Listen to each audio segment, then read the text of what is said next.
Olá, sejam bem-vindos ao nosso programa Causa e Efeitos. Eu sou Ricardo Minas.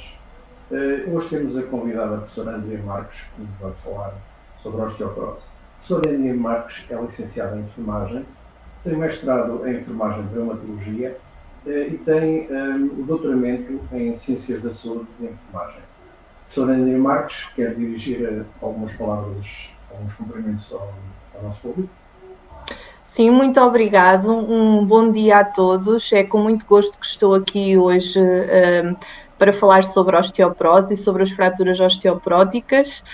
Espero que no final deste tempo vocês consigam saber mais um bocadinho sobre este problema de saúde pública que nos afeta a todos nós e que nos irá afetar no futuro, muito provavelmente cada vez mais. Lançava-lhe a primeira pergunta, professora Andrea Marques, o que é a osteoporose, qual a sua prevalência e qual o impacto na saúde pública em Portugal? Então, a osteoporose é uma doença que causa com que os nossos ossos fiquem com poros. Basicamente, é fruto da diminuição da densidade mineral óssea dos nossos ossos, ou seja, com o avançar da idade, a nossa estrutura óssea, o nosso esqueleto, vai perdendo a densidade mineral óssea e vai fazendo com que o osso fique mais poroso. É uma doença, então, muito relacionada com a idade, muito mais prevalente nas mulheres, porque está muito relacionada com a parte hormonal, ocorre cerca de 3 vezes mais em mulheres do que em homens, e que é fruto dos hábitos de vida que nós temos ao longo da nossa vida. A osteoporose, apesar de aparecer normalmente a partir dos 50 anos, é fruto de todos os cuidados que nós então temos ao longo da nossa vida, desde que nascemos. Porquê? Porque os nossos ossos são fruto, por exemplo, da quantidade de cálcio que ingerimos, do exercício físico que fazemos, da exposição ao sol que temos, porque quanto melhor densidade nós adquirimos, depois quando a começamos a perder, teremos mais quantidade para a perder. Em termos de prevalência, afeta cerca de 500 mil pessoas em Portugal, varia de acordo com o local onde nós estamos a viver. Por exemplo, aqui na zona centro nós temos uma prevalência de cerca de 12%, está bem? Como eu vos disse, mais nas mulheres do que nos homens. E ao contrário do que esperaríamos, por exemplo, que no Algarve a prevalência da osteoporose fosse menor porque temos mais sol no Algarve, isso não se verifica, porque apesar de nós sermos um país com sol, somos um país onde, por exemplo, olhamos para todos nós, não é? Estamos dentro de casa neste momento e não estamos com exposição solar suficiente. Portanto, temos esta questão. A osteoporose causa, não tem qualquer tipo de sintomatologia, está bem? É uma doença completamente silenciosa. Nós só temos manifestações da mesma quando temos uma coisa a que chamamos uma fratura, ou seja, quando partimos um osso. É a manifestação, é uma das primeiras manifestações da osteoporose.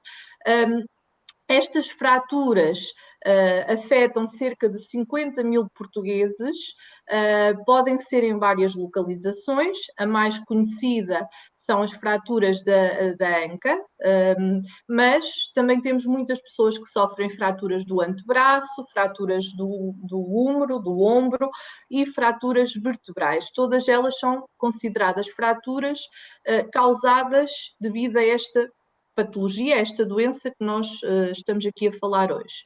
Sendo que nos últimos anos temos vindo a ter um aumento exponencial do número de fraturas. Para terem uma noção, no ano de 2006 nós tínhamos cerca de 9.000 fraturas da anca, dados de 2018 já estamos com cerca de 15.000 fraturas da anca, ou seja, estamos a ver efetivamente que há um aumento desta tipologia de fraturas e que, consequentemente, vai haver um aumento das restantes fraturas. Porquê é que isto acontece? Claro que as fraturas acontecem nas pessoas de mais idade e pensamos, se vivemos mais, vamos ter maior probabilidade, não é? Maior possibilidade de vir a ter uma fratura. Já fizemos esses estudos e o que é que verificamos? Verificamos que o aumento do número de fraturas é maior, mesmo estando a verificar nos últimos anos um aumento da nossa esperança média de vida em Portugal, está bem? Ou seja, existe mesmo um aumento do nosso número de fraturas. E porquê é que este aumento existe? Muito devido aos hábitos de vida diária que nós temos. Nós somos pessoas cada vez mais sedentárias, somos pessoas que consumimos muito pouco cálcio, está bem? Devido, por exemplo, à intolerância à lactose, e as pessoas não fazem depois a substituição com outros alimentos que poderiam ser uma fonte de cálcio, e porque não nos expomos devidamente ao sol. E o expor devidamente ao sol, por exemplo, é estar cerca de 10 minutos com os nossos braços destapados antes das 10 horas ou depois das 5 da tarde para conseguirmos sintetizar a vitamina D, que depois vai servir para fazer com que o cálcio se ligue e que seja absorvido pelos nossos ossos. Muito bem. E desde já, muito obrigado pelo seu primeiro esclarecimento. Eu, segundo os dados que apontou, e tendo em conta uma publicação muito recente, da qual também é autora deste ano, eu reparei que dentro das fraturas existe, dentro dos doentes que fraturaram, existem cerca de 12% que infelizmente pronto, tem morte, não é? O que os números que me deu e um breve cálculo serão cerca de, direi, 2.000 doentes por ano, portanto 2.000 mortes. Dado o estado de conhecimento que temos da doença, aparentemente o tratamento não é assim tão complicado. Por que é que morrem tantas pessoas em Portugal, professor André? Sim, antes de mais dizer que esse número só se refere às fraturas da anca, está bem? Como eu vos disse, temos nas fraturas osteoporóticas 4 grandes tipos, contudo, efetivamente, a mortalidade está mais relacionada com a fratura da anca. Porquê é que falecem tantas pessoas? Quando a primeira vaga do Covid, nós até para aumentar o conhecimento da população em geral, porque temos ainda este tabu, ainda existem muito poucas pessoas e é também por isso que acho que é muito importante fazermos programas deste género que têm o conhecimento devido, não é? Têm a literacia devida sobre esta temática. Porque o número de mortes por fratura da anca em Portugal é semelhante ao número, na altura da primeira vaga do Covid, que nós tivemos, ao número de mortes da primeira vaga do Covid. E nós fizemos esse paralelismo para demonstrar a importância que temos que ter de tomar medidas preventivas. Morrem tantas pessoas em Portugal porque muitas das vezes o cuidado que está a ser prestado às mesmas ainda não é o mais adequado. Nós devíamos de trabalhar muito mais na prevenção. Estas pessoas que têm uma fratura da anca já tiveram, em cerca de 70% delas, tiveram já previamente uma outra tipologia de fratura, uma fratura do antebraço, do húmero vertebral. E tivemos aqui uma oportunidade para as tratar que foi perdida por, muitas das vezes, desconhecimento da pessoa, da família, não é? Dos cuidadores, e também por uma falha no Sistema Nacional de Saúde. Daí que tenhamos que adotar estratégias para cada vez, para tentarmos precocemente intervir nestes doentes. Depois temos também algum problema no sentido de, quando o doente efetivamente sofre a fratura, conseguir ter um planeamento de cuidados centrado e centralizado para dar resposta o mais cedo possível. Isto tem-se tentado modificar ao longo dos anos e tem as diferentes equipas que prestam cuidados a este tipo de doentes têm feito um grande esforço. E tem-se adotado estratégias que penso que vamos debater a seguir neste sentido para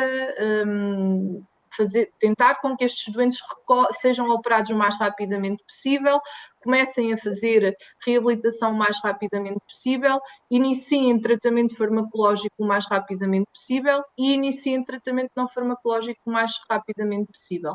Sendo que, de preferência, também evitar com que eles sejam institucionalizados, ou seja, vão para lares, unidades de cuidados continuadas e regressem o mais precocemente ao seu habitat. Porque dizer-vos que estas pessoas que têm uma fratura da anca são pessoas que, antes da fratura, eram completamente independentes, estavam na sua casa, faziam a sua vida completamente de forma normal. O que é que lhes aconteceu? Muitas das vezes escorregaram, tropeçaram, caíram, tiveram uma queda e fraturaram um osso consequentemente, mas eram pessoas, não eram as pessoas idosas que já estavam acamadas, que já tinham muitos problemas graves de saúde, não são pessoas que estão bem inseridas na nossa comunidade e para as quais nós temos que ter uma resposta mais, digamos, centrada no que elas necessitam e mais precoce.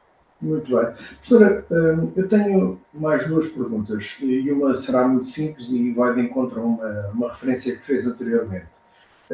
Falou em alimentos que podem substituir, portanto, a ingestão de cálcio, do leite, não é? Portanto, alimentos que possam... Que tipo de alimentos? Quais são esses alimentos? Então, para as pessoas que são intolerantes à lactose, ou que mesmo não sendo intolerantes, beber leite lhes causa alguma má disposição, temos, por exemplo, todos os vegetais verdes escuros, brócolos, couves, são fontes ricas de cálcio. Depois temos uma coisa que quase todos nós gostamos, que são os frutos secos. Ingerir 2 ou 3 nozes, 2 ou 3 amêndoas por dia, dá-nos também um aporte de cálcio. Temos os iogurtes, não é? Que são também fontes de cálcio, queijo, que também é, e depois temos alguns peixes, nomeadamente os peixes gordos, a sardinha, o salmão, que para além de terem fonte de cálcio, têm também alguma vitamina D, apesar da vitamina D, a maior fonte ser a sintetização através da nossa pele por exposição solar. Muito bem. E a última pergunta que eu lhe queria endereçar tem a ver exatamente com o que é que temos de novo. Em termos de inovação, o que é que podemos ter para resolver ou para ajudar a resolver este problema de saúde pública, como acaba de referir? Tem sido feito um grande esforço pelas equipas de saúde para se criarem serviços, consultas multidisciplinares que agreguem todo o tratamento destes doentes, ou seja, que garantam que estes doentes são tratados de acordo com as guidelines internacionais. Esse é o grande passo. Está a ser criado em vários hospitais a constituição destas equipas para a criação de consultas que seguem em detalhe os doentes com fratura. Essa é uma das respostas, digamos, a nível do Serviço Nacional de Saúde. Depois tem sido feito nos últimos anos um grande esforço em termos de aumentar o conhecimento dos profissionais de saúde a nível dos cuidados de saúde primários, no sentido de, à primeira fratura, e ainda antes disso nas pessoas de alto risco, porque nós sabemos quais são os fatores de risco para se desenvolver osteoporose, está bem? Nomeadamente a idade, o ser mulher, mas também ter algumas patologias, por exemplo, a menopausa precoce, ter diabetes, ter pais que já tenham tido uma fratura da anca. Portanto, tentar identificar as pessoas ao nível dos cuidados de saúde primário o mais precoce possível, e sendo que se tem feito um esforço e tem-se lançado alguns programas que neste momento estão interrompidos devido à situação pandémica, nesse sentido. Depois, em termos de prevenção primária, o futuro passa por educarmos a população em geral. Educarmos a população em geral em todas as faixas etárias. E a nível de diferentes populações, por exemplo, os jovens serem educados para terem bons hábitos de saúde, no sentido de adquirirem o máximo de densidade mineral óssea possível, e depois atuarem também como digamos, influenciadores para alertarem os seus pais e os seus avós, nomeadamente os seus avós, que vão ser as pessoas que estão em maior risco iminente de sofrerem da doença, que devem também procurar cuidados de saúde e avaliarem o seu risco de fratura, porque é muito fácil de fazê-lo nos dias de hoje, ao avaliarmos o risco de uma pessoa ter uma fratura ou se ela tem osteoporose, não é? Para isso já é necessário fazer um exame, podemos prevenir estas fraturas que tivemos a falar. E é muito simples, porque temos então os tratamentos muito eficazes, que não são farmacológicos, tem que se tomar uma medicação, mas que sabemos que reduzem efetivamente o número de fraturas, e temos também os medicamentos não farmacológicos, que é esta adoção de medidas, hábitos de vida saudáveis. O futuro passa nestas três vertentes: a prevenção de novas fraturas nos doentes que já sofreram uma fratura, a prevenção através dos cuidados de saúde primários para identificarmos as pessoas que vão estar em risco de a desenvolver, e a promoção de saúde através do aumento do conhecimento da população em geral, não é? O aumento da literacia em saúde para esta temática, para que adotemos todos os níveis hábitos de vida saudável que nos permitam no futuro conseguirmos inverter esta curva exponencial que temos vindo a ver nos últimos anos com o aumento exponencial das fraturas. Muito bem. Bom, e com estas palavras chegamos ao fim, é tudo por hoje. Sra. Andrea, quer endereçar algumas últimas palavras às pessoas que nos acompanham?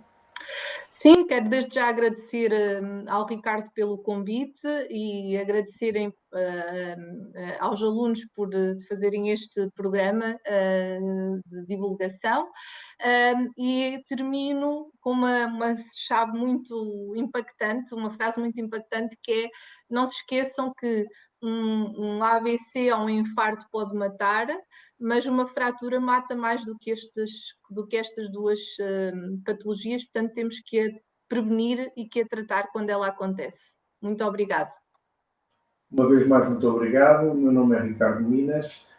Se gostaram do nosso programa, não se esqueçam de subscrever o nosso canal e procurar-nos nas redes sociais. Obrigado.